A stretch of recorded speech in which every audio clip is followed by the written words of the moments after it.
പത്തനംതിട്ട ജില്ലയിലെ മല്ലപ്പള്ളിയുടെ മുഖമുദ്രയാണ് മണിമലയാറിന്റെയും ഇരുകരകളെയും തമ്മിൽ ബന്ധിപ്പിക്കുന്ന മല്ലപ്പള്ളി പാലം. ഈ പാലം നാട്ടുകാർക്കായി തുറന്നുകൊടുത്തത് 1954-ൽ തിരുവിതാംകൂർ രാജകുടുംബത്തിലെ ചിത്തിര തിരുനാൾ രാജാവായിരുന്നു.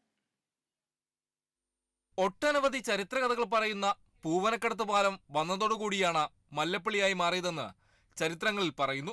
1949 മെയ് 5-ന് അന്നത്തെ മന്ത്രിയായിരുന്ന KR ഇലങ്കത്താണ് പാലത്തിന്റെ ശിലാസ്ഥാപനം നിർവഹിച്ചത്.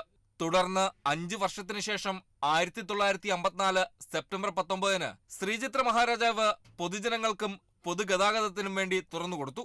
നിർമ്മിതിയുടെ കാര്യത്തിലും കെട്ടുറപ്പിന്റെ കാര്യത്തിലും ഏറെ സവിശേഷതകളുള്ളതാണ് മല്ലപ്പള്ളി പാലം. ഈ പാലം യാഥാർത്ഥ്യമായതോടെ കിഴക്കൻ മേഖലയിലെ ചരക്ക് നീക്കത്തിനും വേഗതയേറി. ശ്രീ ചിത്ര തിരുനാൾ മഹാരാജാവ് മല്ലപ്പള്ളിയിലെത്തി ഉദ്ഘാടനം ചെയ്ത മല്ലപ്പള്ളി വലിയ പാലം ഇന്ന് നൂറ്റാണ്ടുകൾ കഴിഞ്ഞിരിക്കുകയാണ്. പുതിയ പാലം എന്നത് മല്ലപ്പള്ളിക്കാരുടെ ഒരു സ്വപ്നമാണ്. ഇന്ന് ഈ പാലം പല സ്ഥലങ്ങളിലും അപകടം ക്ഷണിച്ചു വരുത്തക്ക രീതിയിലുള്ള ഭീഷണി ഉയർത്തുന്നുണ്ട്. വേനൽക്കാലത്ത് ഇതിൻ്റെ അടിഭാഗം പൂർണ്ണമായി തെളിഞ്ഞ അവസ്ഥയിലുമാണ്.